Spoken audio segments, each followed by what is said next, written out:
Hey y'all, we are reading through the New Testament. This is John chapter 19. It says, Then Pilate took Jesus and flogged him, and the soldiers twisted together a crown of thorns and put it on his head and arrayed him in a purple robe. They came up to him saying, Hail the King of the Jews, and struck him with their hands.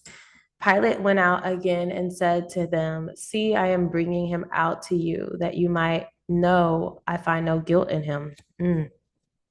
So Jesus came out wearing the crown of thorns and purple robe. Pilate said to them, Behold the man. When the chief priests and the officers saw him, they cried out, Crucify him, crucify him. Pilate said to them, Take him yourselves and crucify him, for I find no guilt in him. I just want to highlight this right here. The Jews answered him, We have a law, and according to that, he ought to die because he has made himself the Son of God. When Pilate heard this statement, he was even more afraid.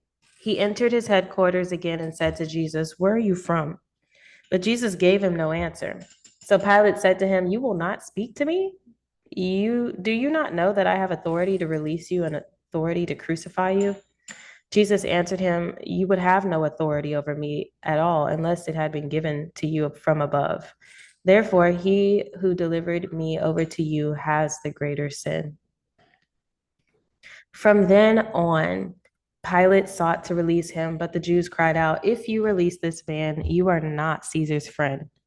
Everyone who makes himself a king opposes Caesar. So when Pilate heard these words, he brought Jesus out and sat down on the judgment seat at a place called the Stone Pavement, and in Aramaic, Gabbatha.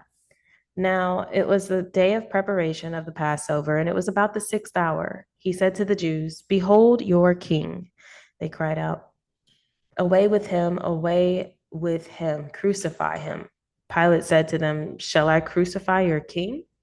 The chief priest answered, We have no king but Caesar. So he delivered him over to them to be crucified. All right. So they took Jesus and he went out bearing his own cross to the place called the place of a skull, which in Aramaic is called Golgotha. There they crucified him, and with him two others, one on either side, and Jesus between them. Pilate also wrote an inscription and put it on the cross. It read, Jesus of Nazareth, the King of the Jews. Many of the Jews read this inscription, for the place where Jesus was crucified was near the city, and it was written in Aramaic and Latin and in Greek. So the chief priests of the Jews said to Pilate, Do not write the king of the Jews, but rather this man said, I am king of the Jews. Pilate answered, What I have written, I have written. When the soldiers had crucified Jesus, they took his garments and divided them into four parts, one part for each soldier and also his tunic. But the tunic was seamless, woven in one piece from top to bottom. So they said to one another, Let us not tear it, but cast lots for it to see whose it shall be. This was to fulfill the scripture which says, They divided my garments among them, and for my clothing they cast it lots. So, guys, that's an Old Testament scripture. As I said before, the Old Testament is a completely prophetic book about um, Jesus. All right, verse 25. But standing by the cross of Jesus were his mother and his mother's sister, Mary, the wife of Clopas, and Mary Magdalene. When Jesus saw his mother and the disciple whom he loved standing nearby, he said to his mother, Woman, behold your son. Then he said to the disciple, Behold your mother. And from that hour, the disciple took her to his own home. After this, Jesus, knowing that all was now finished, said, to fulfill the scripture, I thirst. A jar full of sour wine stood there, so they put a sponge full of the sour wine on a hyssop branch and held it to his mouth. When Jesus had received the sour wine, he said, It is finished. And he bowed his head and gave up his spirit. All right, guys. So this verse right here, I'm going to bring in a bit of understanding as to why he said he's thirsty. Was he thirsty? Of course, guys, of course he was thirsty. After the description that they gave, I mean, it was quite clear that. But the reason why he said it was not because he was thirsty. I'm going to find this verse for you and I will pull it up. Let's see.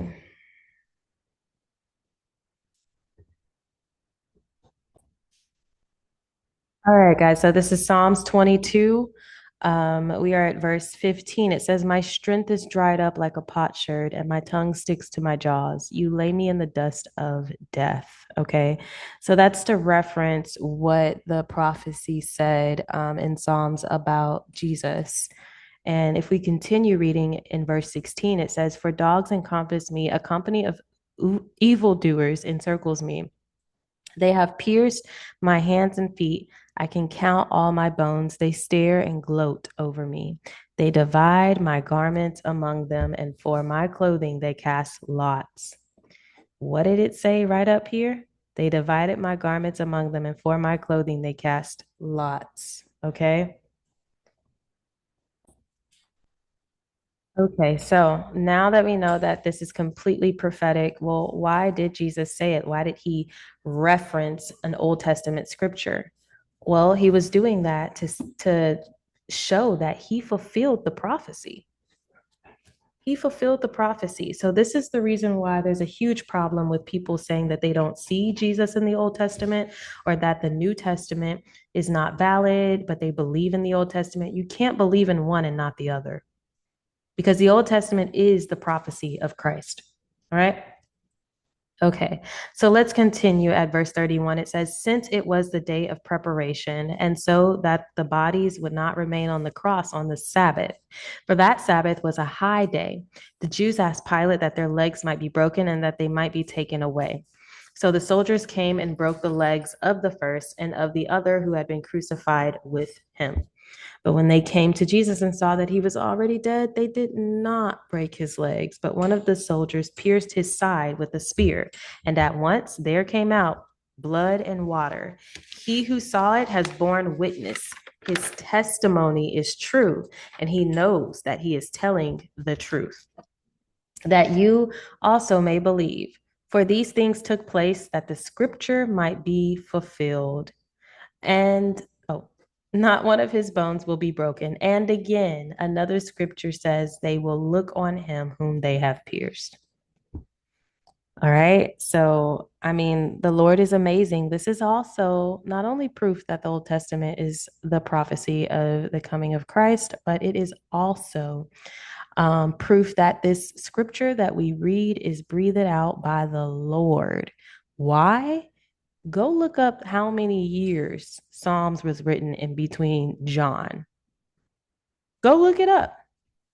Or go look up how many years between the time of the crucifixion of Jesus and the time that Psalms was written. Just go look it up. It may not give you an exact year, but let me tell you, that range will be quite significant enough to make you believe. All right, verse 38. After these things of Joseph of Arimathea, who was a disciple of Jesus, but secretly for the fear of the Jews, asked Pilate that he might take away the body of Jesus. And Pilate gave him permission. So he came and took away his body. Nicodemus, also, who earlier had come to Jesus by night, came bringing a mixture of myrrh and aloes, about 75 pounds in weight. So they took the body of Jesus and bound it in linen cloths with the spices, as is the burial custom of the Jews. Now, in the place where he was crucified, there was a garden, and in the garden, a new tomb in which no one had been laid. So, because of the Jewish day of preparation, since the tomb was at hand, close at hand, they laid Jesus there. All right. Just more prophecy, okay, coming out. This is this is what it tells us that his body was not going to be um, done away with. Like we have his body. We have his body. So if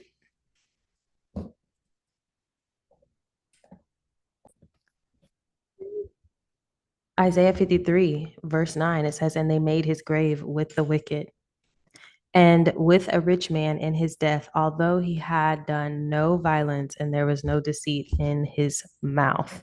Okay, so that was also to fulfill prophecy. Verse 39, Nicodemus also, who earlier had come to Jesus by night, came bringing a mixture of myrrh and aloes and about 75 pounds in weight. So they took the body of Jesus and bound it in linen cloths and with the spices as the burial custom of the Jews. Now, in the place where he was crucified, there was a garden, and in the garden, a new tomb in which no one had yet been laid. So, because of the Jewish day of preparation, since the tomb was close at hand, they laid Jesus there. All right, so we're going to continue reading John chapter 20 in the next video.